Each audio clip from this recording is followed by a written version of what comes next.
Hello, hello. Hello, hello. Yeah, we're about to start, please. Can we all settle down? Can we settle down, please? We're about to start. Okay. Thank you, thank you, thank you. Thank you for coming for this parallel session. It promises to be a very exciting one: biodiversity, ecosystem, and carbon management. So we hope to keep you engaged, and we expect to have many more audiences. So good morning, everyone. Welcome to this session, and I'm delighted to be here to be a moderator of the session that we'll be having. We have our experts seated. I'll join them soon, and once we start my name is Rabia Salih Said. I'm from Nigeria. I'm a member of the Africa Climate Change Research Center, which is a participating organization with GEO. So I'm also the alternate principal for the membership in GEO. Now, the focus of this session is timely. We all agree it is timely and critical. As we're all aware, there's this rapid loss of biodiversity, and ecosystem function represents one of the most pressing challenges facing our planet. Not only is biodiversity essential for maintaining healthy ecosystems, but it is also intricately linked to our fight against climate change. Ecosystems, particularly through carbon sinks in both terrestrial and aquatic environments, play a vital role in regulating our climate. As such, addressing climate change cannot be adequately done without also addressing biodiversity and ecosystem. Permit me at this juncture to acknowledge in our midst the director of GEO. It's important that we know that you are here. Thank you very much for joining us. Now, in this session, we will explore, and we'll have our experts with us, cutting-edge technologies such as Earth observations, artificial intelligence, machine learning. These are the in thing today. We know that they can help us map and classify habitats, track biodiversity loss, and provide the essential metrics needed to monitor national and global progress. These innovations allow us to develop comprehensive strategies to protect and restore ecosystems and meet global sustainability goals. So our session today will consist of several flash presentations which will give you a snapshot of the work being done in this field. After the presentation, we'll have 2 rounds of questions to delve deeper into specific topics, followed by an intricate Q&A session where you, the audience, thank you, will have the opportunity to engage directly with our speakers. We encourage you to actively participate, share your work, your insights, and ask questions. I would like to remind us of the objective of the session, and these objectives are threefold. First, we aim to showcase practical examples and best practices where GEO and its partners are utilizing Earth observation tools to track and monitor the health of ecosystems. These examples will provide valuable insights into the latest development in this field. Then second, we want to foster synergistic collaboration by identifying opportunities where we can work together to enhance the use of Earth observation data for for better ecosystem management, collaborations, and we know that for this, collaboration is key to advancing this field. And we look forward to the ideas each and every one of you will bring to the discussion. And the third one, finally, we seek to identify 3 to 4 priority areas that should be a focus of the post-2025 GEO work program. Your input will help shape future efforts and ensure that GEO continues to drive progress in ecosystem and biodiversity conservation.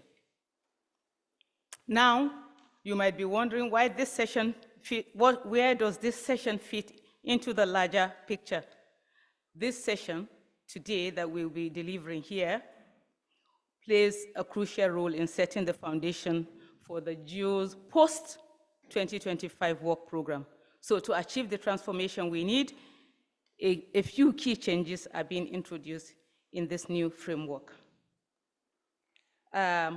We want to remember that one of the major updates is the introduction of the focus areas for GEO. These are designed to help the GEO community prioritize efforts, identify key gaps, and facilitate synergy across the GEO work program. This will directly support the work we do in ecosystems and biodiversity management.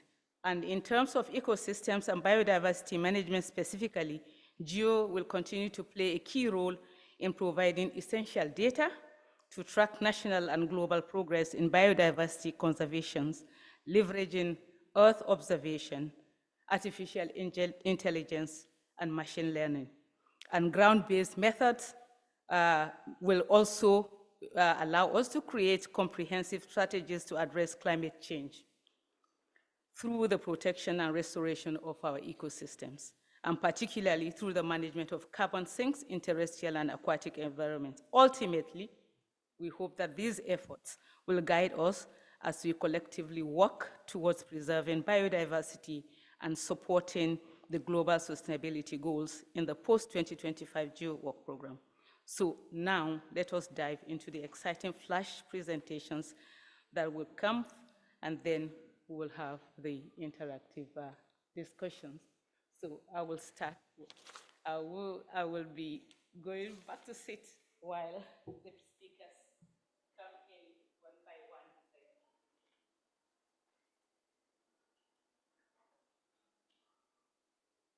So for the flash presentation, thank you for coming. Thank you for being here. We'll start with Julian.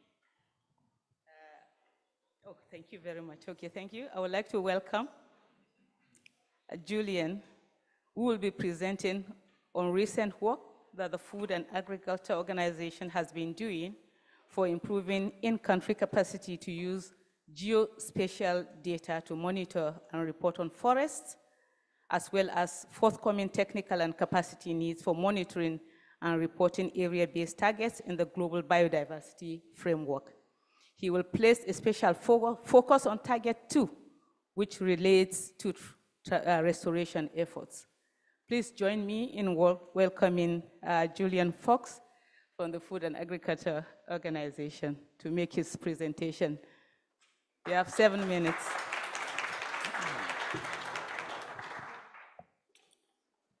Thank you very much for the kind introduction. Yes, I'll give a flash presentation on some of the work that FAO has been doing. Actually, a lot of it under a GEO flagship called the Global Forest Observations Initiative, and particularly, I think what we've achieved over the last 15 years. I can bring some good news and some of the challenges that we see that lay ahead from the FAO point of view. FAO, I think, stands in a unique position in this landscape where we work really closely with countries and member countries, and we try and support them in using geospatial data for their immediate needs, whether it's reporting or their national needs. So yeah, very briefly, I'll quickly go over some success we've had with an open source technical set of tools called Open Forest that we started at FAO 15 years ago. I'll talk about how actually this approach has really enabled many countries to report forest data for the first time, nationally and internationally, really quite a transformation over the last 10 to 15 years. I'll talk a bit about GFOI, the Geo flagship that has enabled this by building a strong partnership amongst support providers. And then I'll talk about some of the new kids on the block, some of the emerging needs. So I hope many of you have seen, but yeah, over the last 15 years, we embarked on this journey to start working on fully open source technical solutions, because at the time we saw a gap in the countries we support being able to renew commercial licenses for software. And we wanted to take away this dependency. So we basically set out to develop tools and platforms, some geospatial, some for in situ data collection that could help countries do this free of charge. And then we as FAO, we maintain this and also future-proof the work because it's fully open source and it's all on GitHub.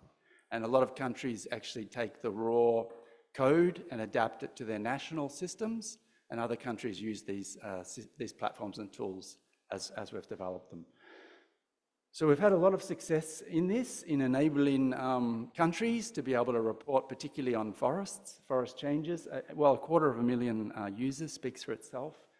But most important for us is that 90% of the countries that are reporting forest data to the Climate Convention are using these. And for us, that's a real sign of impact. So the countries are comfortable to use open source technology, and they're often using them to do quite sophisticated analysis, like integrating geospatial data with in situ data to create what we call a forest reference emission level to the UNFCCC.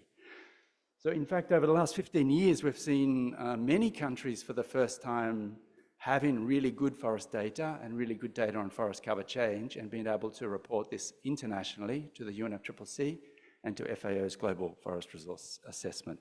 So I'd say it's been a transformation, and there's some nice links there where you can see more about this success story as a GFOI initiative. As I just said, a lot of this, when we recognized that it was a roadblock 15 years ago, by creating the open source tools, by opening up access to all the new geospatial archives that were coming online, we've really created a lot of innovation and transformation that have helped countries report data.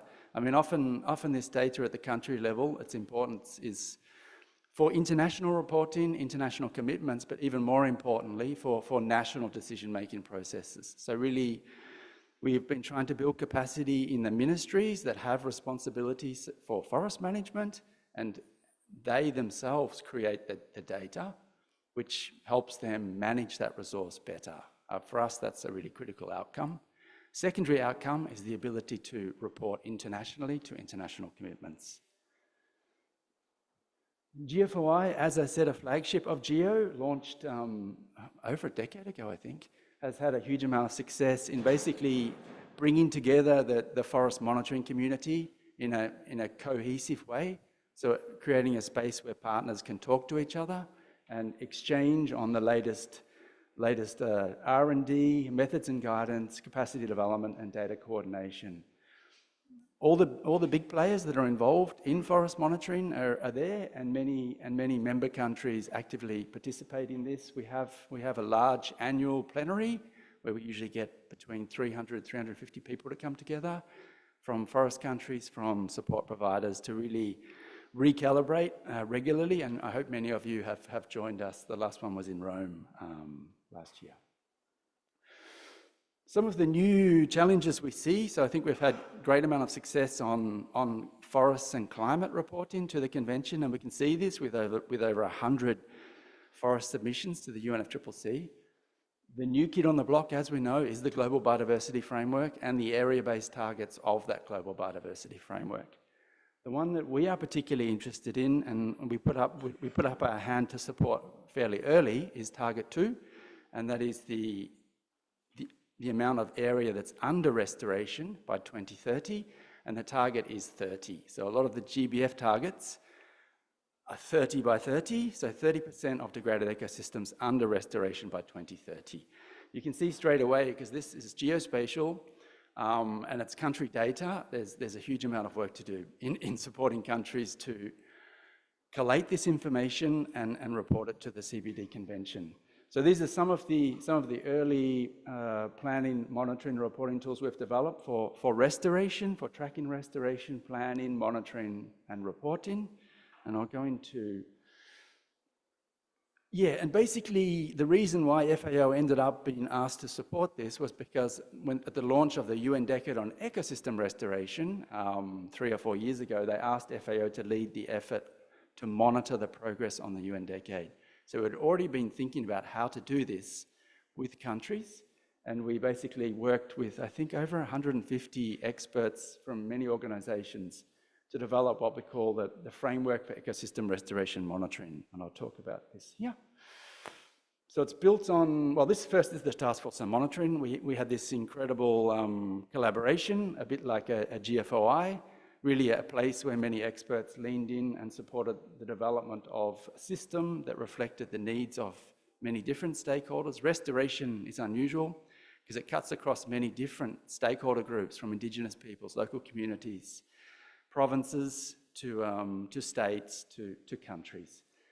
So making sure that we could develop something that fitted all their needs in terms of monitoring the progress of restoration, helping them tell their stories, and then ultimately linking it to global processes such as the CBD. So yeah, we developed this platform built on FAO geospatial architecture, so the architecture of the hand-in-hand geospatial platform. So it has sustainability. It'll be at FAO for the near future. And the idea is that it enables collaboration, reporting, monitoring, and transparency. And you're very welcome to visit the website. And here you'll see, I think, data from over 100 countries on restoration and linkages to many useful tools and platforms to help you monitor and report your restoration efforts. Again, as I said, we have a registry where people can register their initiatives, a geospatial tool to sort of interrogate existing data, a search engine where we have, I think, over 1,000 good practices for restoration in all different ecosystems, and a dashboard where we'll basically be aligning the data coming from this with the CBD target to give that consistent global story. Please scan the QR code and you'll be able to explore it for yourself. So yeah, thank you very much. I hope that was within time, and very happy to hear questions. Thank you. Thank you.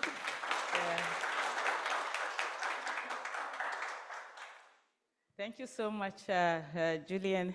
And I think you all agree with me with 25 years of experience in forest monitoring. He definitely knows what he's doing. And with all that he has said, I have just 2 keywords that I felt is coming out from what he, which will bear on the synergy that we're talking about: coordination, collaboration. This is very key if we want to achieve this synergy. And the third one is accessibility of data, making sure that data is open and people can access it. And I think he gave us some websites that we can go to register. And so with this, I would like to call our next speaker, Joseph Tuishimire, who is an Earth Observation and Geospatial Information System Specialist at the Digital Earth Africa. Since joining DE Africa in 2021, Joseph has been focused on capacity development, supporting stakeholders and users, particularly in Francophone countries. His work bridges the gap between Earth observation and data providers and users, contributing to efforts that align with the Sustainable Development Goals. Today, Joseph will be presenting on Earth Observation for Evidence-Based Biodiversity Conservation in Africa. Please join me in welcoming Joseph Tuishimiri. Welcome.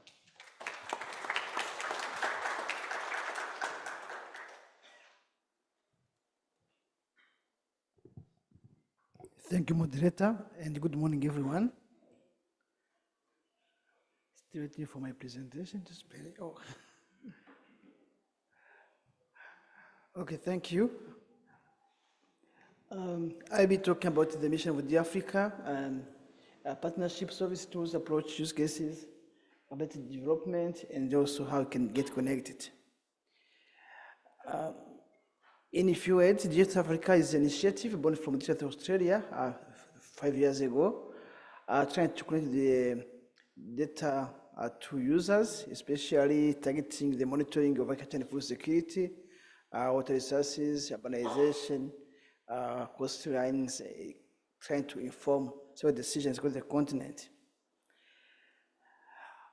Our approach is very simple. It's an open data cube approach, trying to process available Earth observation data sets and also make sure that everyone could get a portion of data in his or her specific area of interest. So partnership is very important because we are collaborating with the different institutions across the continent, and especially our implementing partners from Maghreb, Southern Africa, Western and Eastern of Africa.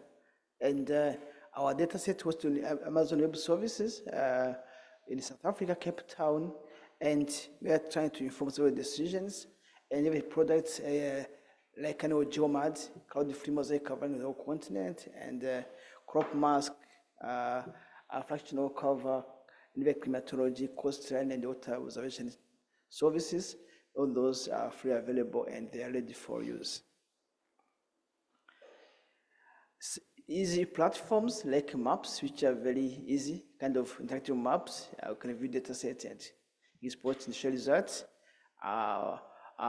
Some Python-based sandbox, which gives you access to a huge amount of data, and also pre-developed libraries. And of course, you can continue using classical softwares, capacity building via our own platform, and you get access to all data sets, but also later support. Several use cases across the continent, some use cases on notice management and kind of biodiversity conservation, like in homing giraffe around Lake Baringo in Kenya, monitoring mangrove vegetation, the case of Zanzibar, the coastline service that was across the whole continent, understanding the crop behavior using some proxies like NDVI and EVI, and many other. That's one example of Lake Baringo, Lake Okavango, Lake Ngami in Lower Okavango in Botswana, using our platforms. We're able to understand the trends in water content and also how this was affected by climate change, but also the poor management practices at the hillside. And also the coastline service at the whole continent. We try to understand the trend of coastlines across the continent, but also to inform the management of coastal ecosystems and also even how to deal with threats related to coastal infrastructure across the continent.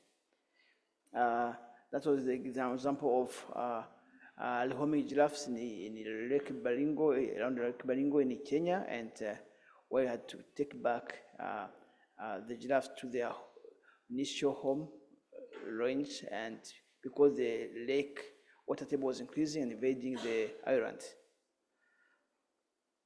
Trying to inform some SDGs that we know that sometimes people have difficulties in quantifying SDG indicators. And in collaboration with the UNSD, you are able to develop a very simple workflow using our platforms. That was an example of the indicator 15.5.2, trying to understand the mountain green cover of the continent. We started by Rwanda and the capacity building in Burundi, and currently we are collaborating with the Tunisia Statistics to work on indicator 6.6.1 and plan to extend to other more indicators. Monitoring the vegetation cover, restoration initiatives, to understand how the greenness of our continent is increasing.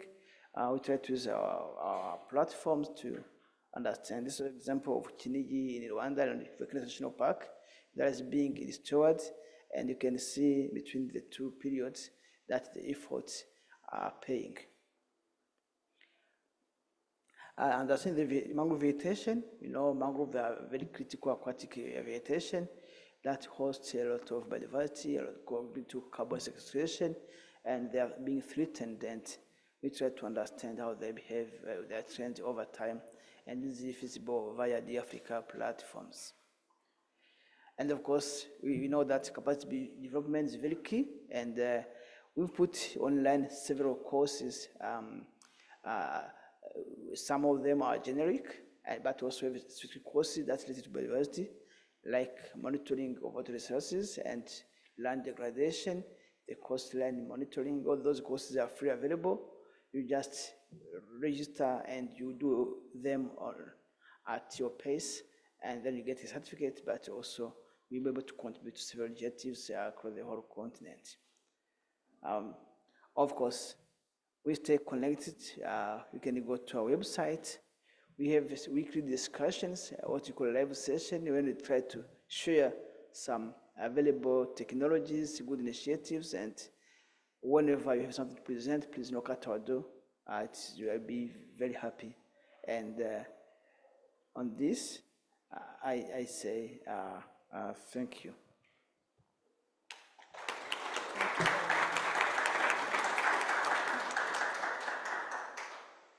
So thank you very much, Joseph, for the brilliant presentation. And DE Africa, you've shared with us the work that DE Africa has been doing on land degradation, which I know is a focus of GEO, the bridging the gap so that users can be able to have user-friendly data, and providing platforms for mapping, and then all the impact. I know that you've been monitoring the shrinking of the lakes in Africa. Africa has been doing that. But in recent times, we have seen a reverse of the case now. Instead of the shrinking, the waters are becoming merged, and you can see what happened in Nigeria, and the northeast of Nigeria, the flooding.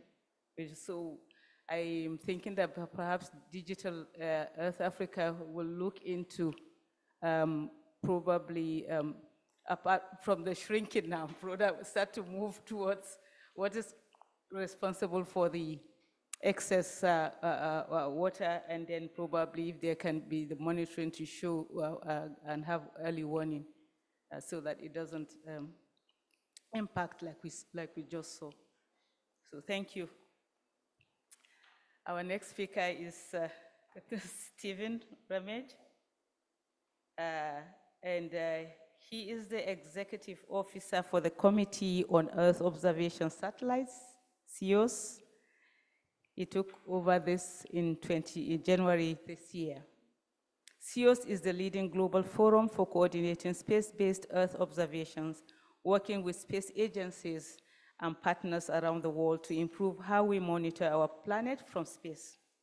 So before this, Stephen served as the Chief Engagement Officer at the Group on Earth Observations, GEO Secretariat, for 7 years, where he played a key role in engaging stakeholders across sectors.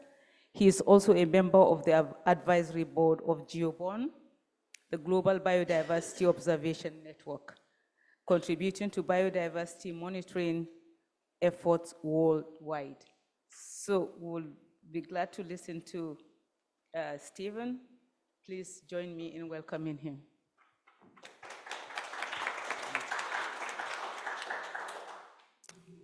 Good morning. Thank you to the organisers for inviting me to talk here on behalf of CEOS. Feels like a bit like a busman's holiday being back here at GEO. I had some things that I was going to say, but I think listening to Jana talk this morning, I might change the emphasis on some of the things that I say. But I will give you a bit of an intro to CEOS and what CEOS does. And I'll talk about some work that we've been doing since 2021 on ecosystem extent. Really want to encourage everyone to read a white paper that was put together. It was a very large community effort.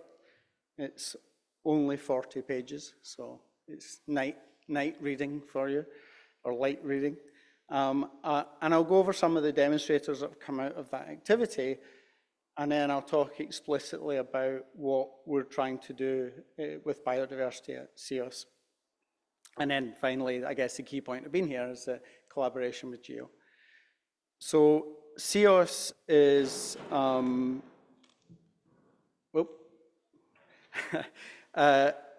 think it's important to understand that CEOS comprises more than 30 space agencies, and there are other agencies who support the work of those space agencies. So you'll find a lot of those organizations also in GEO.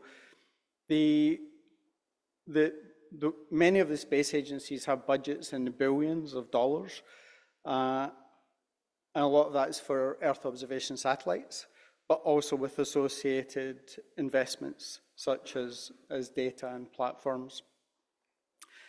From the existing 64 agencies you see here, 4 are in China, and I know some of them are here this week.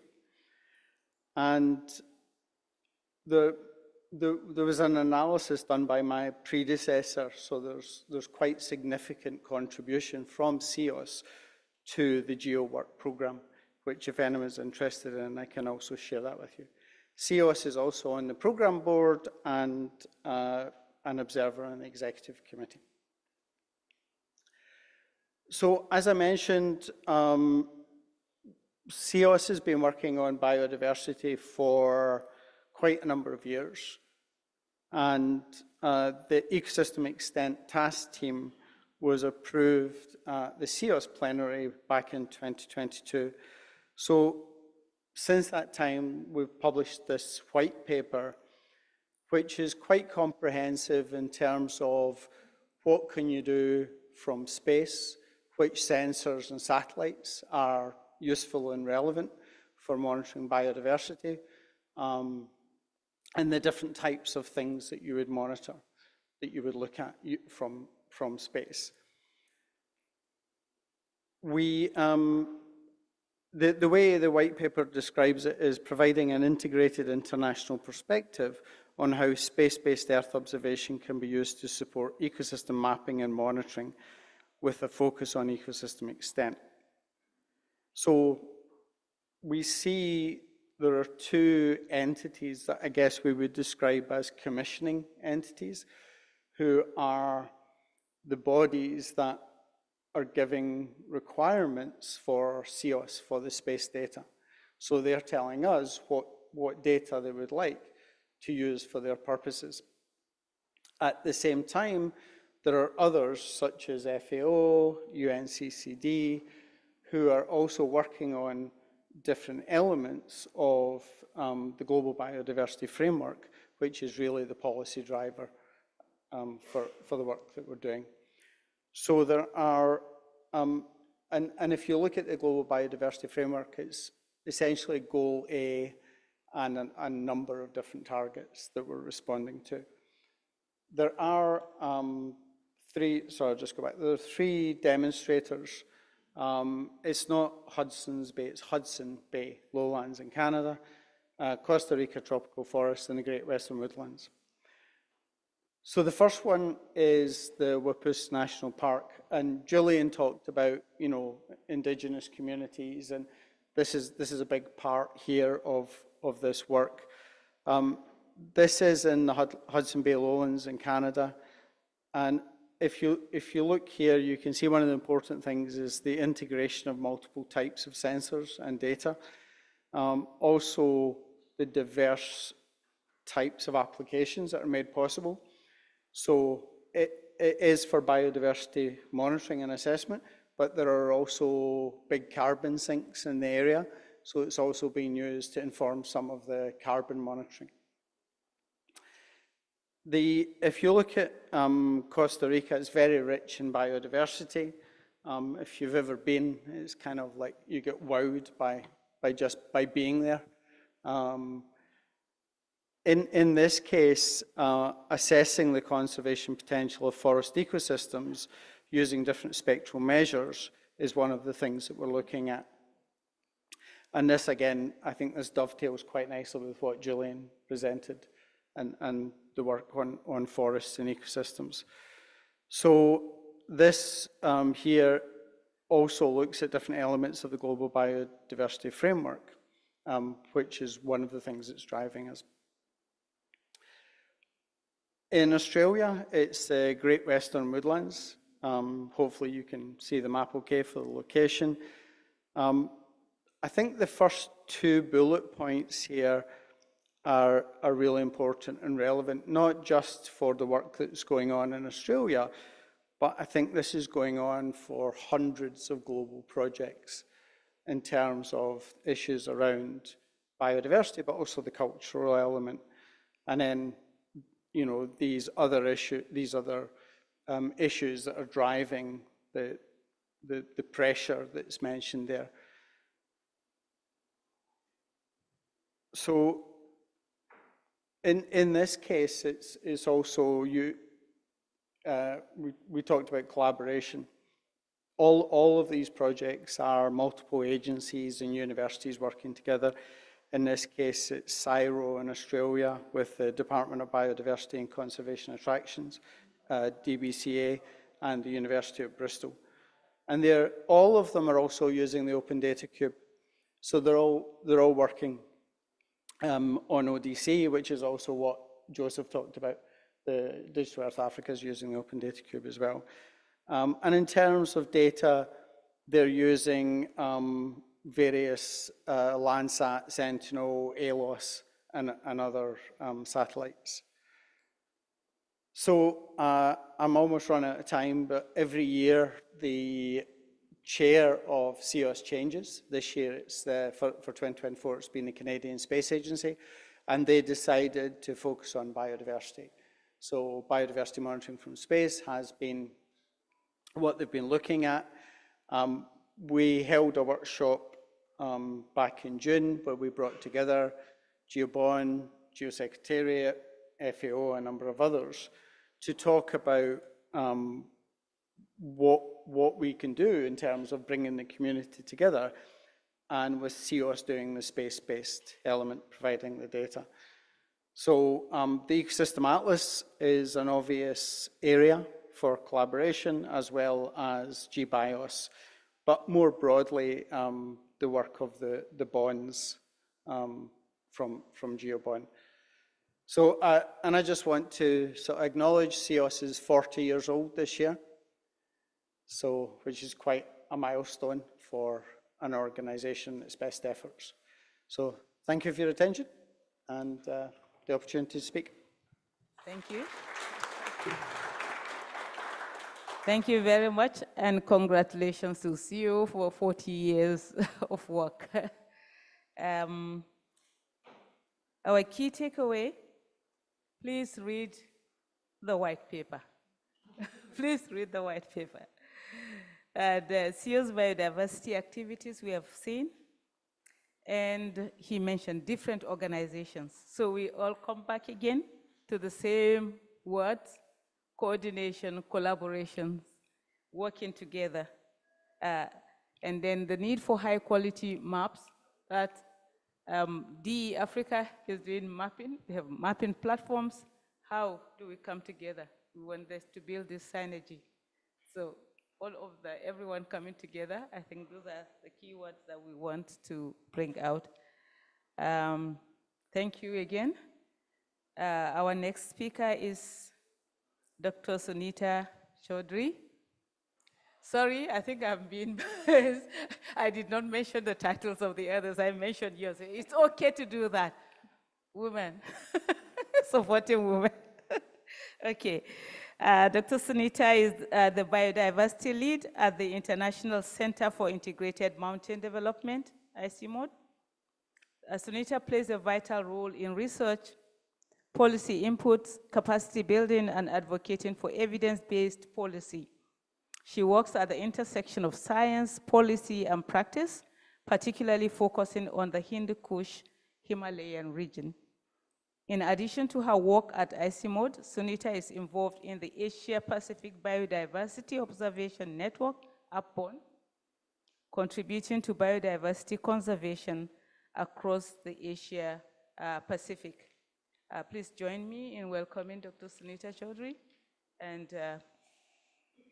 happy presentation. Thank you. Thank you, Ravia. Very good morning to you all. As Ravia said, I'm Sunita, so I'm representing one organization that I work for, International Center for Integrated Mountain Development, and I'm also representing APBON, that is a network from the Asia-Pacific region, really focusing on biodiversity observation network. So first, I would really like to present about how we need to strengthen biodiversity science, especially for the evidence-based policy and practice, so with reflections from the Hindu Kush Himalaya region. So many of you might not know what is Hindu Kush Himalaya region. So if you see in the map in the middle of the, towards the south corner, the whole, the blue, dark blue is the Hindu Kush Himalaya region, where the mountains, valleys, and the lighter blue color is the basin. So what is the Hindu Kush Himalaya region? So this is the region which really sits on the top of the world. So why we are saying that is more than 10 mountains which are above 7,000 meters are really in this region, including the Mount Everest, which is around 8,848 meters. So that's why we are saying this is the third pole and sitting on the top of the world. And if you see in terms of diversity and how rich is this region is like really, this is the third pole beside the south and north pole. This has the highest reserves of ice in the whole world. And this is the source for the 10 major river basins which are providing water for not only for biodiversity, but also people, more than 1.9 billion people in this region and beyond. So that's why we are saying this is one of the most important global assets. But also in terms of biodiversity, if we see out of 34 biodiversity hotspots, the 4 major hotspots are here in this region, which really have very charismatic species like the snow leopard down up in the mountains, but also down in the hills, in the lowlands, we have Royal Bengal tiger. So you can see how diverse it is region from the lowland up to the high in the mountains. But also if we see in terms of diversity, why this region is exceptionally important beyond South and North Pole, the people. In those regions, we have ice, we have biodiversity, but the people are so limited, so few people. But in this region, the region is one of the highest, most populated region in this world. And then the resources we are utilizing from this region is exceptional. That's why we are saying this is one of the food bowl of this whole region across the whole world, where we are growing a lot of food for 1.9 billion populations. And also in terms of cultural diversity, just for example, we have 1,000 living languages in this region. In terms of culture, biodiversity, and also water diversity, this region is extremely rich. That's why we often say that this is the one of the pulse of the planet. So what does the ICMOD stands for? We really work with the governments. It's an international, intergovernmental organization working with the governments of 8 countries. And we often say that we are power of 8. And we work on different thematic areas. And one of the areas is biodiversity, ecosystem, and also our Earth observation. So our support for Earth observation, really we are collaborating with NASA, and we say Survey HKH, and then with Earth observation and different tools and applications, we provide services on different thematic areas. So what is the main aim of this ICMOD is really linking science through Earth observation, but also whatever we do, why we are doing this. to inform our policy, right? But also at the same time, we also want to inform and implement policies. We want to do a good pilot so that we can scale out in the region and learn from each other through capacity building and also networking. So that's why our main aim in this at ICIMOD in this region is to linking science, policy, and practice for people, but also for the region, for more than human world in this region. So what we do, because in this region, one of the most important issue is the gloves, the disaster hazards, and also the outbursts, the snow changes in the snow cover and the gloves. So that's why we have the Institute observation placed across Hindu-Kush-Himalaya region. And in this one, I'm just showing example of one long-term monitoring sites in Langtang, which is above 5,000 in the glaciers, but also in the Monang valleys, we do have permafrost monitoring, and also we have detailed vegetation monitoring across the region in collaboration with the government, but also with the universities. So with all this, whatever the real data comes, it comes to the government, but also at ICIMOD, and we try to analyze and then provide to the government based on their need, but also based on the demand. And also, because we work with the Earth Observer, but at the same time, we also work with the citizens, with the local people. And now people have, like technology has so advanced that we do citizen science for springs assessment. In this region, springs, the small flow of water is really important because more than like around 1 million people really depend on spring, small source of water, not only for agriculture, but also directly drinking from the spring source. So that's why what we have started, but in this region, the water scarcity is also getting one of the biggest challenge in this region. So that's why now we are involving the local people to map out the different source of springs, because these are drying out because of the urbanization, because of the climate change. So that's why we want to map this out and then provide the information to the government so that we have something in place so that we can provide access to the water for agriculture and also for drinking water.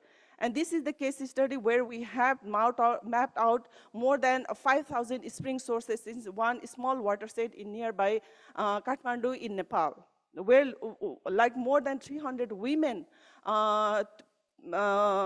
took part in this assessment, and they mapped out through mobile services and provided the information to ICIMOD. And then we analyzed and provided this information to the government, but also the local mayor, and they have now a big project trying to improve the water facility and water access to the people there. But also, we are doing a lot of the Earth observation, especially with the NASA, and then we have 30-meter and 10-meter resolution access data so that we can really map out the biodiversity status, especially in terms of protected areas, key biodiversity areas, but also the forest monitoring for the government of in this region. For example, for Nepal, Nepal is participating in the RED initiative. So we provide a lot of forest monitoring, especially in using the data sets from FAO presented earlier. But also, these are important, but 5 or 10 years interval, we also do a regional assessment, trying to see on different aspects what the status and also the outlook of different ecosystem and biodiversity. But also, we're trying to do thematic assessment. For instance, in 2023, we really saw what is the assess what is the status of snow up to now in the last 20 years, and what would be the outlook in the coming 10 years in the snow, and what will be the impact of those snow on biodiversity, ecosystem, and at the same time on people's life. So because snow is quite important in this area, so we try to map out what are these across the region. So, but of course, we are trying to build the capacity to different stakeholders, especially government of this, but also the private stakeholders and the local people. And then for all the data sets we collect from the ground, but also from the other analysis, we have this regional database system, and it has open access. It has more than 10,000 data sets. You can directly download from this, and then this is mainly for different stakeholders at ICIMOD, and we have open policy data and open policy, so everyone can use and utilize it. So, and then we also have networks, including App-Borne. So I just want to reflect on insights from our Airborne. So we are one of the, ICIMOD is one of the member organization of Airborne, and here there are so many biodiversity observation sites where we come together, share our data set, but also analyze the gaps, and also try to see what would be the need, and so we design our need and implement on the ground. Thank you so much.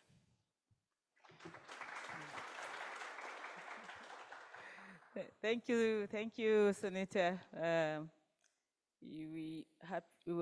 Thank you for actually sharing with us the work that you do in ICIMOD, and a lot of information. 1.9 billion people, massive. So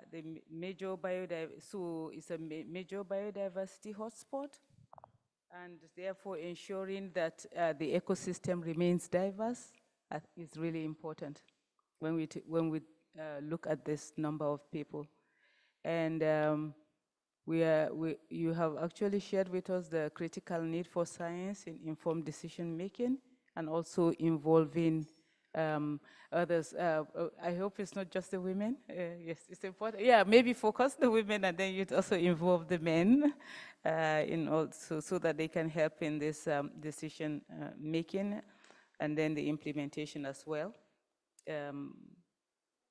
You also share what tools are essential in addressing these contemporary challenges. So the challenges are multifold. If we're looking at the ecosystem diversity, it leads to other, and we're talking about the water shortages and so on. So I think the work that you do in that area can also help in extending it to similar areas that have the same kind of ecosystem. So I think this is very good too. So thank you for engaging us in your presentation. So last but not the least, our next speaker will be Dr. Lee. Dr. Lee is an associate professor of environmental sciences at the Environmental Research Center at Duke Cushion University. I hope I got that right, with a secondary appointment at Duke University. Her research focuses on biodiversity conservation and sustainable development under climate change, covering areas such as conservation planning, endangered species protection, and sustainable infrastructure. Dr. Lee also serves as co-chair of the IUCN WCPA Protected Planet Specialist Group, and is actively involved in the IUCN Species Survival Commission. She is dedicated to using innovative technologies, citizen science, and policy solutions to address conservation challenges. Please join me in welcoming Dr. Lee for her presentation. You will share with us the topic of your presentation. Thank you. Thank you. Thank you for the invitation from the organizers, and it's my great honor to be here. And here I want to present a user perspective, like how important different data are, but also as a user, you always complain about the current product because you always find limitations, and then you begin to become part of like the product production process. That's why through IUCN we begin to promote a lot of new technology and also data products so that we can have better decision making based on evidence. And here I want to emphasize the importance of synergy between different international agendas. Here I'm so happy like biodiversity is part of the theme. However, there are competing international agendas including climate change, human health, and also food production. And as we see, there's a lot of trade-offs actually between the interventions or policies. For example, renewable energy, we're happy about China's contribution to renewable energy, but all over the world we see a big movement of renewable energy, but in the wrong place. However, if we have the right data, we have the right decision-making process, we may avoid some of the conflicts and also address some common drivers to create synergy in solution, which can be more cost-effective than addressing different ones independently. And we need better monitoring data to identify outcomes and also have early response, especially related to human health at the same time. So not sure about other places, but in recent month, especially recent years, we have more extreme precipitation, which cause a lot of natural disasters. For example, landslides. And actually, if we look at the drivers of these natural disasters, they're coming from similar drivers, extreme precipitation from climate change, land cover, land use changes, over-exploitation, which result in, for example, biodiversity loss, natural disasters, zoonosis diseases. So if we can identify the key areas so that we can protect or restore the area and use nature-based solution, we may have a better solution here. So for example, landslides, as what I've shown in the previous picture, deforestation, infrastructure building, mining, they cause about 16% of the fatal landslides all over the world. And with extreme precipitation, we're expecting to see a 30 to 70% increase in landslides. And if we look at the two major drivers, land cover changes and also extreme precipitation from climate change, they are the two major drivers for biodiversity loss as well. So what we can do is we can actually try to identify which areas that are high in biodiversity, but also high in landslide susceptibility. And these areas actually are coincide in certain areas, especially in mountainous area. And in this area, we can actually do priority mapping. And these areas we're doing forest restoration and conservation, not just for biodiversity per se, but also we're trying to reduce the potential landslides and also potential economic and social impacts from this extreme precipitation and natural disasters. And there is a nice study in Andes and in South America showing doing the restoration of forests actually is 16 more times more cost effective than the normal repairing of the infrastructure again and again. So in this, we can use data actually to help us to understand where we should have the synergy of solutions and identify these key regions. But also at the same time, we care the most, for me, is about target 3 of the Global Biodiversity Framework, which is protect 30% of the land and water area before 2030. However, we have a lot of resistance from different governments, no matter it's national government or local government, because where biodiversity resides right now also are the poorest place in the world. And the local government, they also have the resistance because they feel like, okay, constructing or expanding protected areas, it could cause obstruction for local community development. So if that's the case, actually you can use whether protected areas are effective in resisting natural land cover loss using the global available data set, but also trying to measure the development of local community using the other data set. Here we use the nightlight to approximate the growth of local communities. And actually we can see in general, actually protected areas are effective in resisting natural land cover loss. If we compare the neighboring communities with other areas that are not influenced by protected areas, there's no significant difference in their economic growth. So some of the understanding actually is from the bias of understanding how conservation interventions cause an impact, because we do not have data in the counterfactual areas, but through remote sensing and also a lot of good proxy, and then we can actually understand the actual impact from this. So actually, if we see the effectiveness of protected areas and together with economic growth, if they both show positive outcomes, and we can see, okay, this is synergy, and globally, actually, we see approximate half of the protected areas actually are showing the synergy. So this is against from a lot of people's understanding, protected area definitely will show obstruction for the local development. However, what beneath this land cover, and here I'm showing a case, especially now you're in China, or hopefully you will have some time and to go into the western part of China where we still have a lot of wilderness. And here the picture shows very good forests, primary conifer and also spruce and fir forests. But underneath, we once have the lush bamboo forest, which is the major food for giant pandas. However, because of livestock grazing, and we can see a degradation of the understory, which cannot be observed directly from remote sensing products most of the time. However, can we say we're preserving this type of ecosystem? If we look at the overall change, we probably cannot say so. So if we have the loss of habitat happening under the radar, and we probably need to think about what are other better ways to do the monitoring. That's why we still have a lot of biodiversity monitoring station on the ground, and to show, for example, the wildlife, especially mammal, birds, amphibians, these vertebrates and invertebrates changes so that we can correlate with the remote sensing data to show whether we're gaining or losing the habitat for different species and different ecosystems.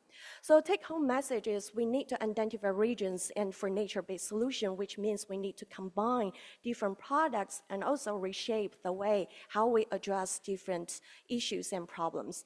And also we need to identify key monitoring indicators for project evaluation. And sometimes we're restricted by what kind of products we have, and then the results may not be satisfying. So coming from the user perspectives, maybe it's a way and to engage different stakeholders and think about what are other products or monitoring we need to have in different places of the world. And also very importantly, we need to have this monitoring at the counterfactual locations. Sometimes we only have monitoring in the most biodiverse or our target project locations, but then we do not have a control to evaluate how effective we are about the previous interventions. And also social economic measurements are very important at the same time, especially we want to convey the idea it is important to act now. And a lot of people still thinking from what is the contribution of the nature and to human society. But then we're lacking such data at the matched resolution for ecological data. So it's time to think about all of this together. Thank you.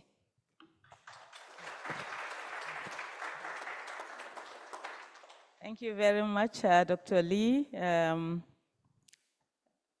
I want to look at some of the things that you, just to reinforce them.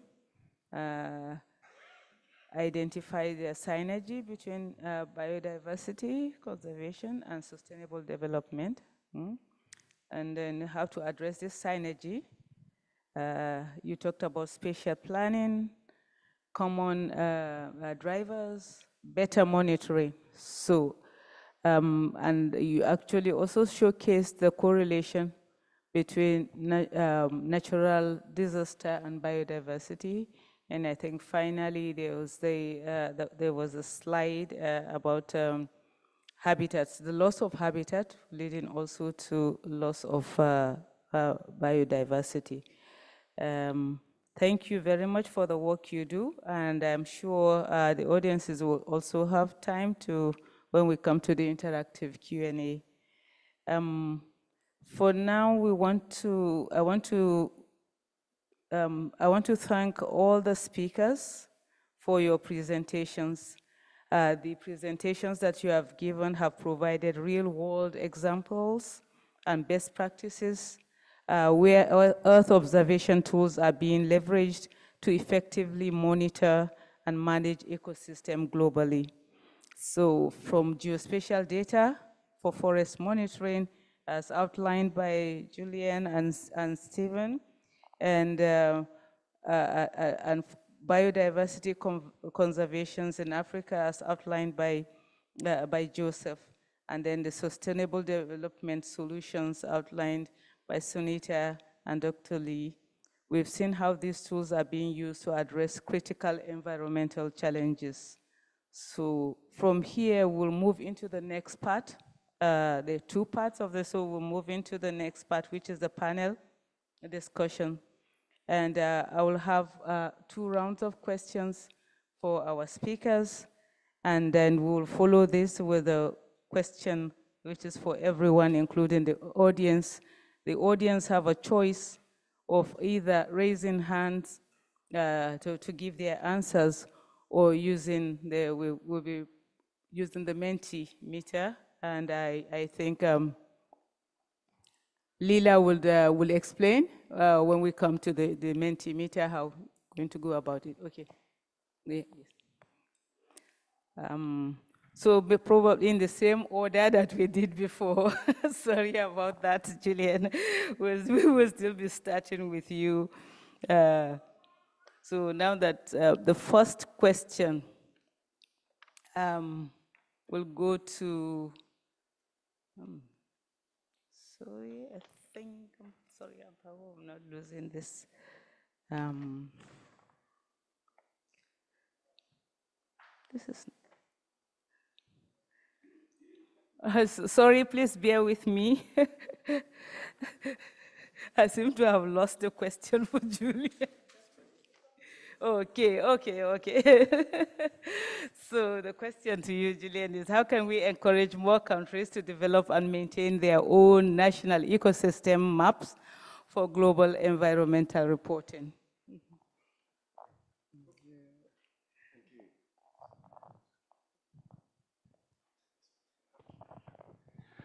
Yeah, I think the case is clear actually for countries.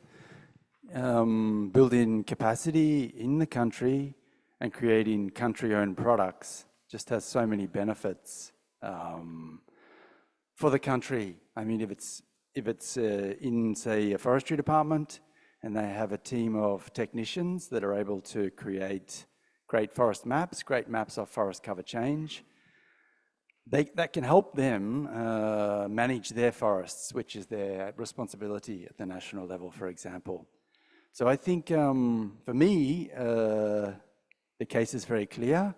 And in a recent analysis from FAO, where we looked at the 100 reports to the UNFCCC on forests and forest change, no country submitted global data. So all countries are in fact creating their own data, because every country is different and every country has different forests. Every country has different needs for what it needs from its geospatial data, has different national plans and different responsibilities from the national government. So yeah, I think this is where we should invest our time to the extent possible.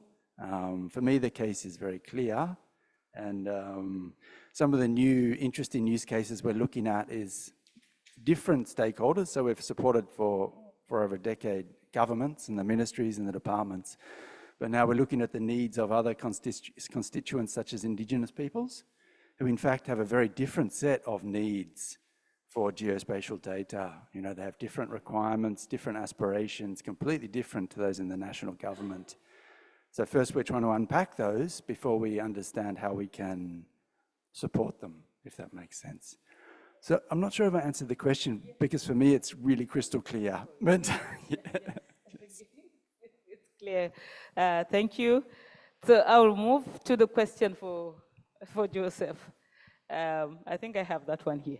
How can artificial intelligence and machine learning be better utilized to improve the accuracy and scalability of national and ecosystem inventories, such as the wetland inventories in Africa? This is part of what you Thank you. Elaborate more. Thank you, moderator. Actually, we are in the era of big data, and that requires a lot of AI to process, but also infrastructure is being developed, and in some countries it's a little bit advanced. In other countries, they are running a little bit behind. Talking about infrastructure, I'm talking about the hardware and software, and all these things are very key to the artificial intelligence. And the other thing that the awareness of people knowing that with AI, not everyone needs to be a programmer, but there are a lot of tools that are freely available, and people could take use of them. And that's where it comes the idea of capacity building and shifting in the way things are being done, shifting from classic softwares to command-based softwares and AI, if you can say. And lastly, we should try to customize existing tools to bring more robust tools. This way, if I give an example of our wetland monitoring, that way, South Africa has been working on the development of a workflow on wetland and aquatic land and water bodies monitoring with the continent. And this should be either interactive tools or also, or either a kind of high-level integration of EO data and in situ data for validation. And that way, I think AI could support the monitoring of ecosystems across the continents. Thank you. Okay. Thank you very much. We encourage also the audience, please, because we will be coming to that. If you have any more ideas on how this question, we'll be happy if you share your thoughts with us. The question for Stephen: what are the biggest gaps in data coordination between space agencies and other entities when it comes to ecosystem monitoring? We want to see if we can see those gaps in the data coordination, because we are thinking of synergy. So if you can share with us what you think are the gaps in coordination. So when I asked this back to the space agencies, I got told this was the wrong question. And I got told that the challenge is actually, you know, we have, well, it's linked to the gaps, but it's about getting the data in the hands of the users. So there's so much data available. And there are things like have been mentioned, like Surveyor, Digital Earth Africa, that are sharing the data, and it's all publicly and freely available data based on the space agency data.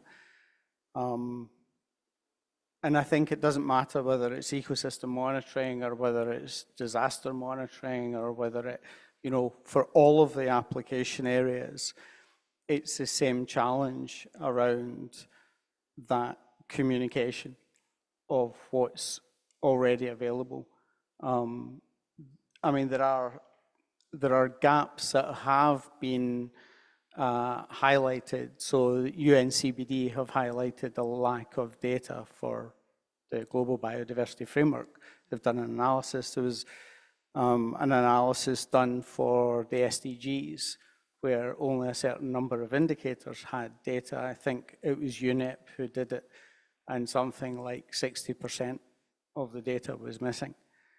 So I think getting people together, like in these areas, but also the work that Joseph does, going round and sitting with the people, with the users, with the countries, the different stakeholders at different levels, and explaining that can help to make awareness of those gaps and close those gaps. So it's across a range of different stakeholders as well. So that wasn't the answer I had prepared, but I still feel that I think you still give the answer. So getting the data in the hands of the users. So if we are not getting into the hands of the users, should we consider that as a big gap? Yeah, yeah, you should. Okay, thank you very much, Sunita. How does the local community involvement contribute to the validation of remote sensing data? Is that your question? No, it's not there. That's not your question? Yeah, that's the question. Yeah. How does local community involvement contribute to the validation of remote sensing data? You know, you worked with local communities, so and what are some best practices for integrating this local knowledge into global ecosystem mapping efforts? Yeah. Okay, thank you, Ravia. So I will highlight 3 points for the first one, how to validate the remote sensing data. The first one is not very technical. The first one to validate or to gain their trust is we need to build a rapport. Trust is really important to work with the local communities. Until and unless we do not have that trust building between local communities and us, there is no validation. We cannot say that the data has been validated. The second one is like the capacity building. whenever we work with the local communities, we need to be on the same page, whether it's a technology, whether it's a remote sensing data, or mobile technology, or anything. We need to build the capacity, and then we need to be on the same page so that whatever we have expectation with, they also have the same understanding to provide the deliverables that we are expecting.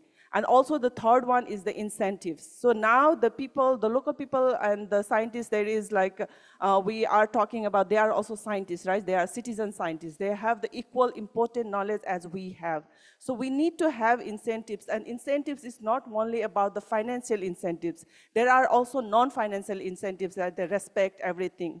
So once this is done, so there is, we are on the same page. And whenever we go with all the data, we do the participatory GIS mapping. So we print all the data sets, whatever we get from NASA through its survey HKH, and then we just give it to them without expecting anything from them. We just say that we need to map certain regions through the resources, ecosystem services, and what we want from them. And then also we have now mobile technology. We do everything capacity building. We provide everything to them. And then after some time, we just stay with them. And then whatever they do, so, and they're also very well known now. They have the GIS, Google Maps on their mobile app. So now they already have that. And then whatever they do, we just come back with all the data sets from the local community.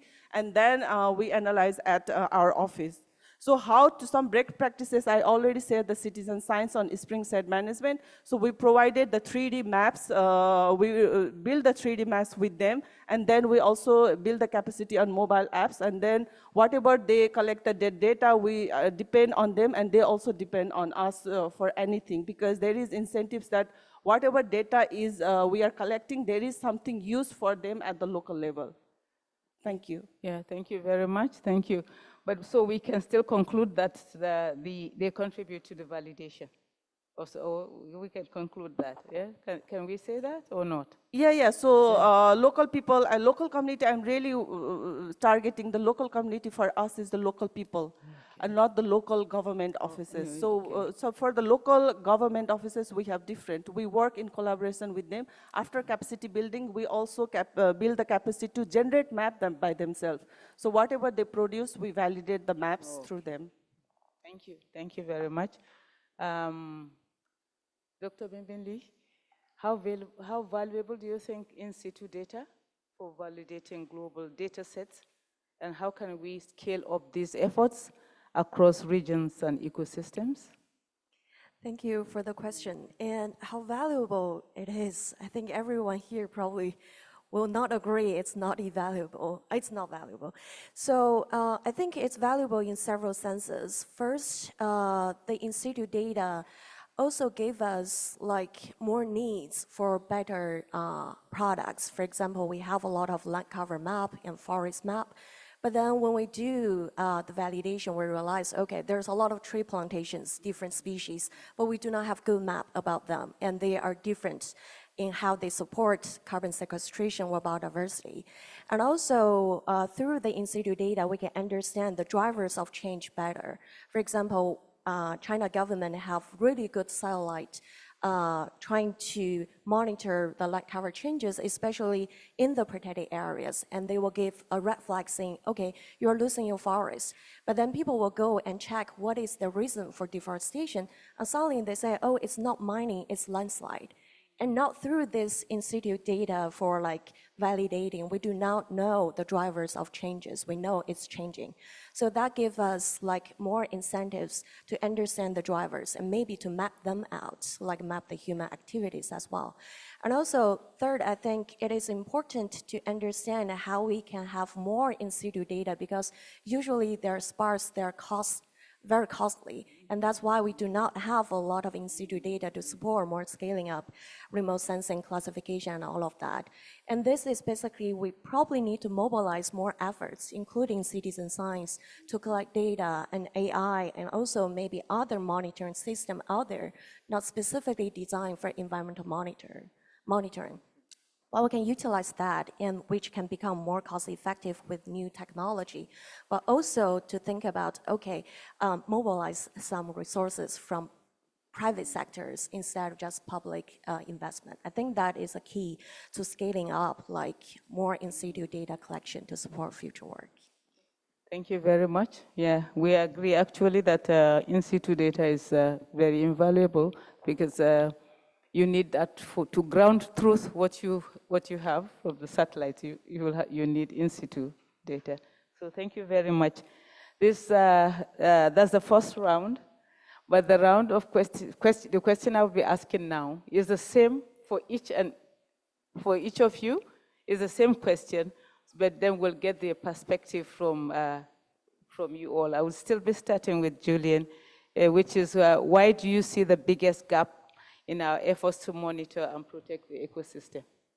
So where do you see? No, I'll start with Julian. Yeah. So we'll go the same way. Okay. Yeah, I think we see a lot of progress, but I really appreciated Jana's call to action this morning, because with the CBD, we've done an early analysis of the incoming GBF reports against the targets, and the data is looking extremely poor, which is very, very concerning for anybody that's interested in biodiversity and the GBF. And yeah, we had a call on Friday, and we were looking at it, and we're going, my God, we've got so much work to do.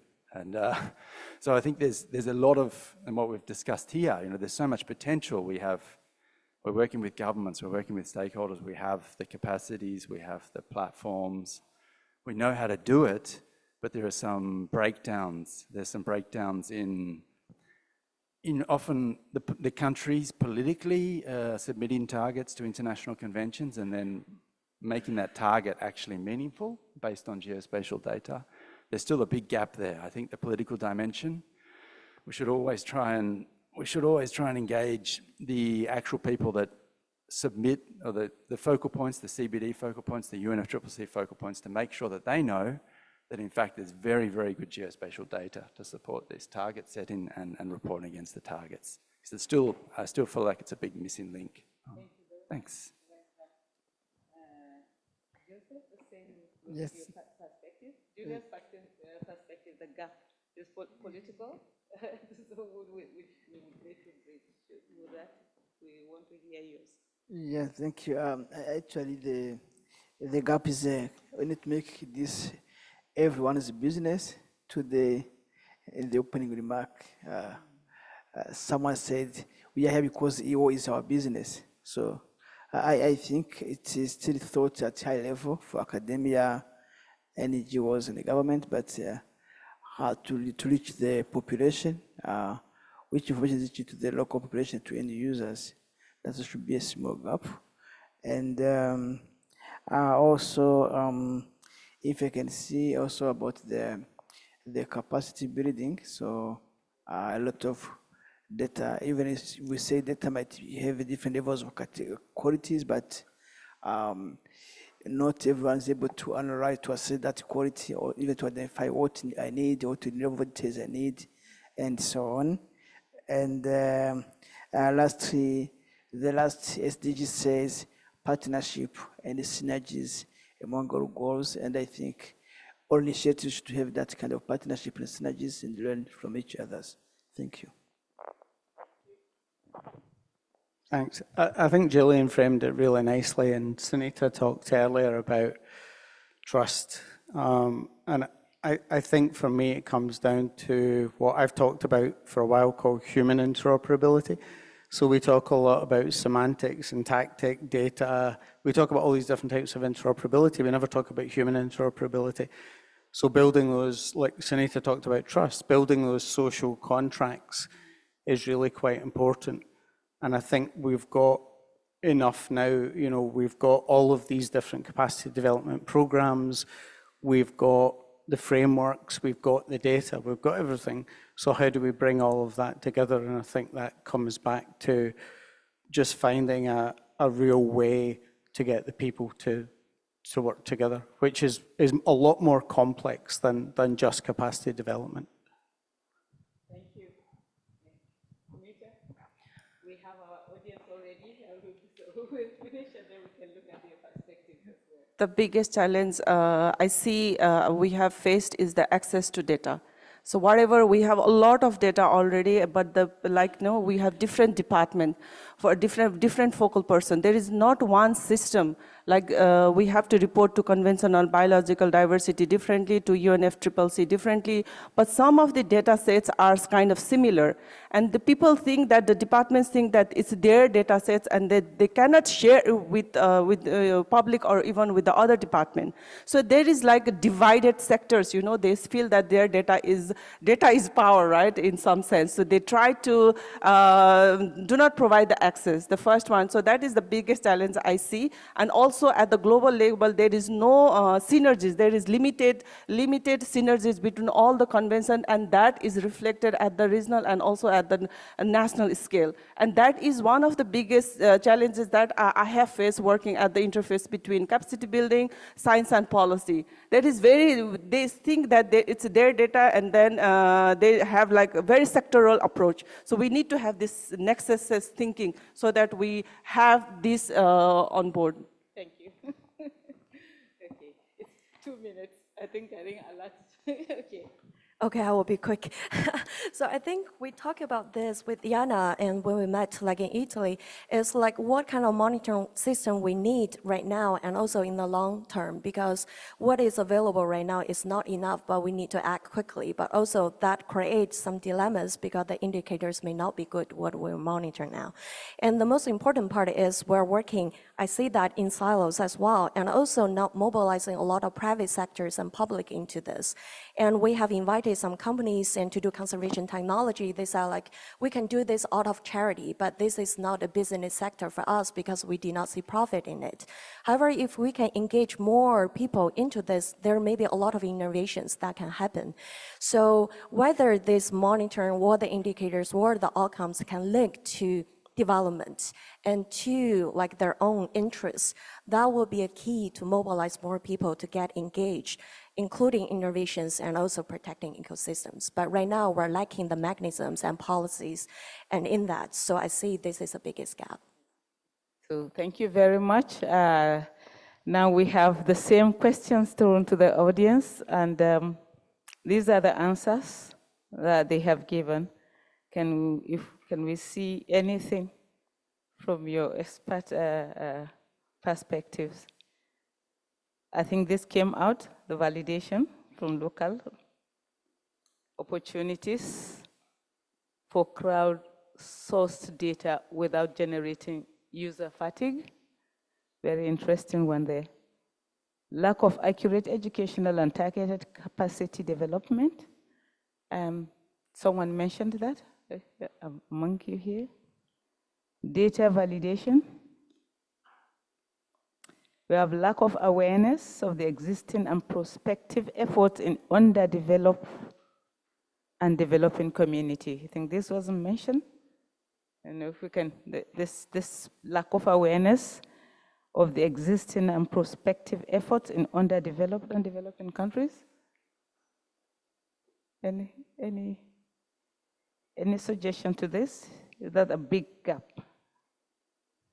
Because this was not mentioned.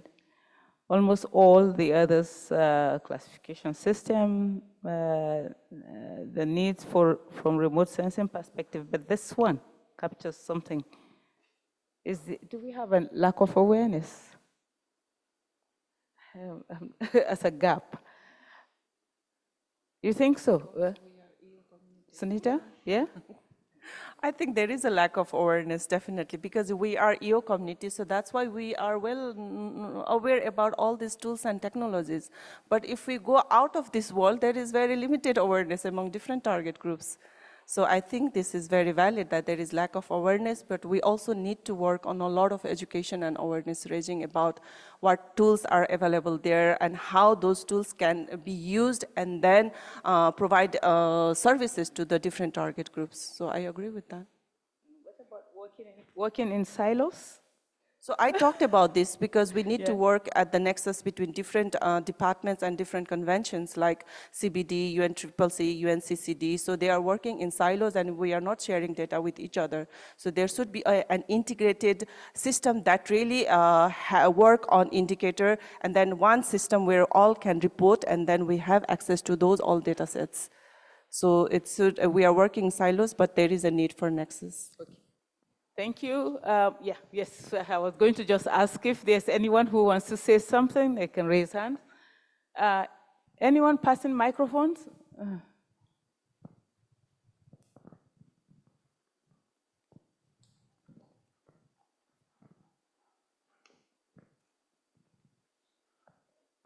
Name, organization? Alice Hughes, officially University of Hong Kong, but in this space I'm wearing, like Sunita, my AP Bonn hat, the Asia Pacific Biodiversity Observation Network. So this is a question to anyone on the panel who wants to take it. We all know of the need for regional data sets to properly reflect the nuances of land cover, et cetera, in a region. But we also realize the need for interoperability and standardization so that as we move towards, hopefully, global targets, we can measure them in a reliable way. How do you think we can better develop those core standards to enable interoperability, to make sure we're using consistent standards, while still reflecting the regional nuances? For example, when we're talking about land cover change, we know that most of the global products are not fit for purpose at a national level because they fail to distinguish between different land cover types adequately. At the same time, we have different UN conventions converging on some of the same things. So UNFCCD is now also looking at land degradation, but despite the fact loss of habitat is one of the major drivers of biodiversity loss, it's not adequately reflected in any of the headline indicators for the Kunming to Montreal Global Biodiversity Framework. So how do you think we can both bridge between the need for interoperability, reflect national standards, and also make sure that we don't fragment the need for different targets? Because if every UN convention has a different set of targets for land cover, countries simply aren't going to report them adequately and in a meaningful way that helps us to move towards all of those global goals. So I know that's challenging, but thank you. Thank you, I think. Do you want to take more questions, or somebody will answer that one?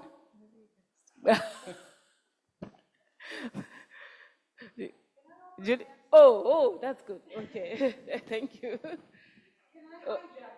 Yeah, please do. Yeah, okay. Thank you, and thanks for giving me the freedom. I took the license, right, to hijack maybe, because I was going to make a question / proposition, but it also goes to Alison's questions. So one thing we didn't get to talk about is one of the newer efforts that GEO has convened, the Global Ecosystems Atlas, which has it as its mission to do exactly what you said for the ecosystems, taking advantage of the fact that IUCN has developed a global classification system for ecosystems, which really tackles that whole problem of how actually harmonize and create something that harmonizes data around a single international standard while still recognizing the need of the countries and the regions to have their own national classification systems. So this is precisely the mission of this activity, to work with existing maps, existing data sets, help develop them where they don't exist at the level that meets the needs of the countries, but then really harmonize it so that you can do, in fact, comparability comparisons at regional global scale. So as this initiative is being developed, it certainly would be terrific if conventions, at the moment we have CBD and UN Statistics Commission who have actually recognized this classification system. So it allows then these global communities to really adopt it in this effort to harmonize. If other conventions also were to go towards that step to recognize it as an international classification system, then we would be well on our way to creating this truly transdisciplinary, trans-policy standard. Now, what I was thinking as you were speaking about the different silos, including in the reporting into conventions, they all live in different places. A few months ago, I think in China, there was a meeting organized, I can't remember where it was, but it was of all the focal points of MEAs. So it was a collaboration with UNEP where the focal points of all the multilateral environmental agreements met together to talk about the real adoption of DART tool, which is the data analysis reporting tool. Julian, I don't know if I spelled out the acronym correctly, you probably know, but DA, data analysis, yes. So, which is really a tool, a platform developed to allow focal points for different multilateral environmental agreements to report through one system, which I thought was a brilliant move if it really kind of moves people towards this convergence and alignment. What I think is missing is that our sector is not there. They can certainly, by they, I mean, you know, the focal points who really own the reporting processes. It's terrific that they're talking about alignment, but we are not there to also integrate this topic and say these resources also exist to allow you to actually use this harmonized, standardized data products and then report based off of the same information into these MEAs. And I think that's where both the challenge and the opportunity exists. As we're moving our efforts more and more intensively towards creating these harmonized products, it's getting ourselves into that space where the policy focal points are. And I think this is where we really need to, as I asked ourselves, who do we need? And we need really those connections. So I'm going to leave it at that, so as not to take up more time, but I think that's where... Okay, so, there's a lady. Thank you so much. Just wanted to add one point on DART. So just last week before I came here, we hosted UNEP in conducting 3 days workshop on DART. Yes, so there we had UNFCCC and then also CBD came together so that we can report to DART dashboard together. But still, as you said, Geo was not there, so maybe we need to think about this, how to bring them. Yes, so yes, that's true. So, and also Ramsar Convention, UNCCD were missing, so there maybe all the MES can come together and this DART can be, we can also support them. Yes. Yeah, thank you. Yeah, please go ahead. Yeah. Okay, I'm just thinking, so I know the history of SEALs and Geo. I think it's okay if I can hear about it. I think, of course, in older time, without new space, all this remote sensing satellite built by the country, that's the reason we have SEALs, that's the reason we have a Geo, try to coordinate this country effort to bring all the satellite, remote sensing satellite together to form the constellation, to form the global system. And, but now, I think in the last 10 or 15 years, the new space create a lot of commercial constellation. They are really very, very useful. They address both spatial resolution and temporal resolution.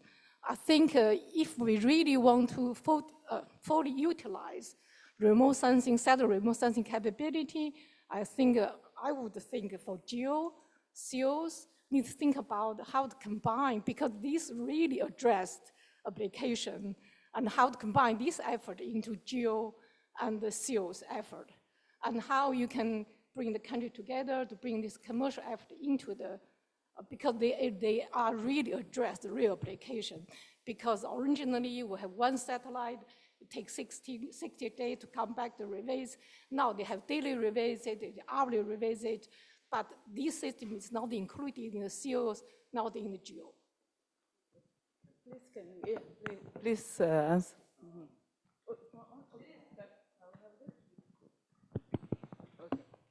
Not like I probably need a mic, but so someone else can answer to Geo, but I know when I was at Geo, I worked a lot with the private sector. In CEOS, we have this concept of analysis-ready data.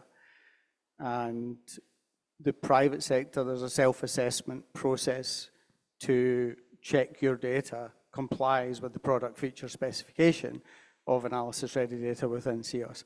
And there is a growing number of private sector data providers and application providers now coming into CEOS and checking against that self-certification process so that they can work collaboratively with us according to standards and international frameworks.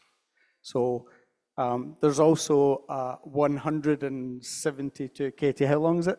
172-page report on the work of CEOS with the private sector, with new space, which you can also, well, there's a two-page summary, I think. But there's been a lot of discussion and a lot of work around new space and what's happening. I mean, in some ways, we're calling it commercial space because you have organizations like Airbus and Maxar who are not new space, but they're still very much in existence. And in fact, they're the biggest companies in the sector in the Western world. So, you know, the commercial space is very much a topic that CEOS agencies have been looking at for the last few years. Thank you very much. I think, okay, there's a gentleman. Yes. Good afternoon, everyone. My name is Louis Cillier. I'm from the Climate Service Center in Germany. So I'm from a different tribe than the Earth Observation tribe. So, and firstly, thank you for the panel. Really, really good discussion. My question is, how important is it, do you think, for this community to think not only about the state of the ecosystems as they are now, but also the anticipation of a future state of ecosystems, and include it in the thinking whenever you have a platform and whenever you talk to policymakers? Because our decision-making time is getting shorter and shorter. So it would be tremendously helpful if we can engage with observation and projections of what an ecosystem would look like in 10 years, or by middle of the century, or by end of the century.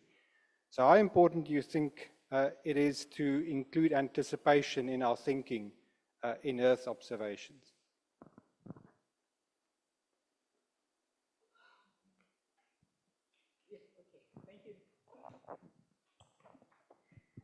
I think this is a very important topic, and to understand what could be like in the future. And that comes from two different drivers. One is our climate is changing, so a lot of ecosystems, they're changing, and we're not able to bring back its original stage.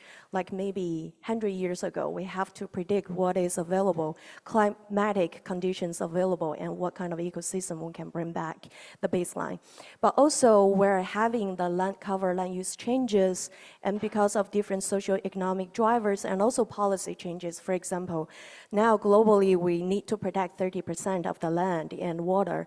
And how does that change the productive landscape? And that is another driver. So we need to put two in together and predict what the ecosystem will look like, how different types are distributed, and then what is the health of different ecosystems. So definitely this is very important. And I think a lot of groups right now are studying like what the future may look like and incorporate that. But the difficult part is there's a lot of uncertainty. We have to address the uncertainty to the policymakers, because this is the important part that we are not totally sure of. But sometimes policymakers want a certain answer, but we have to address the uncertainty, because for policy, they need some room and for preparation at the same time.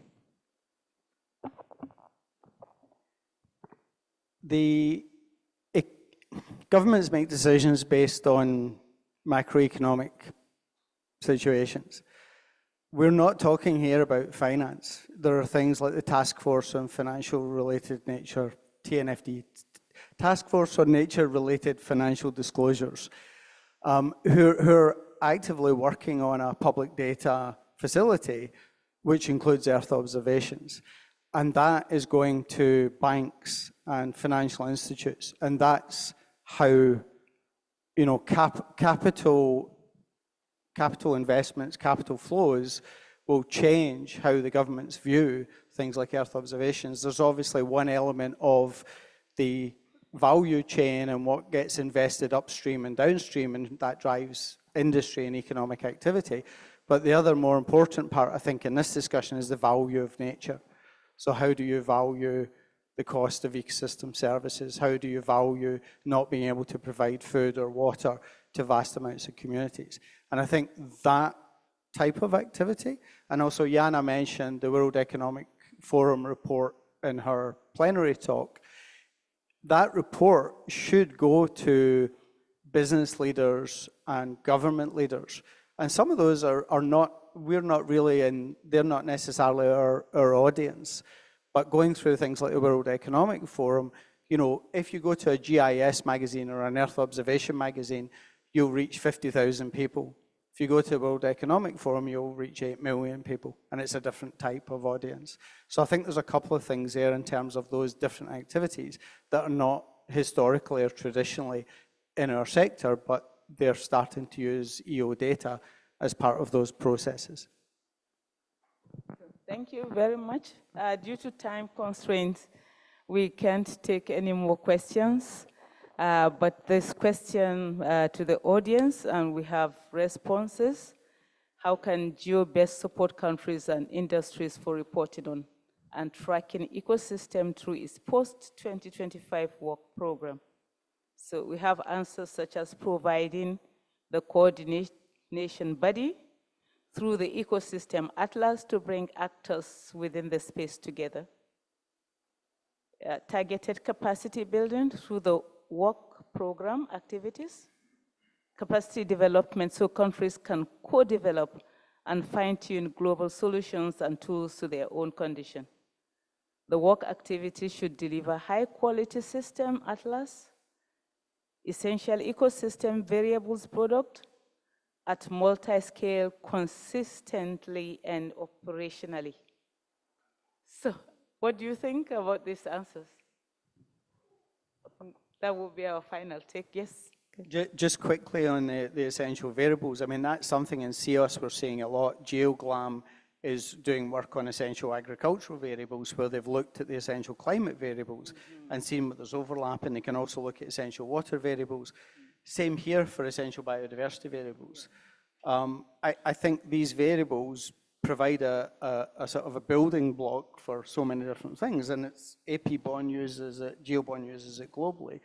And I think that's really something for the GEO work program is across the work program. I'm just not sure if it's something that's being coordinated, but certainly in the work of CEOS, it's very important because we need to know for each set of essential variables what are the data requirements, and are the space agencies providing those data, or do we need to change, the data?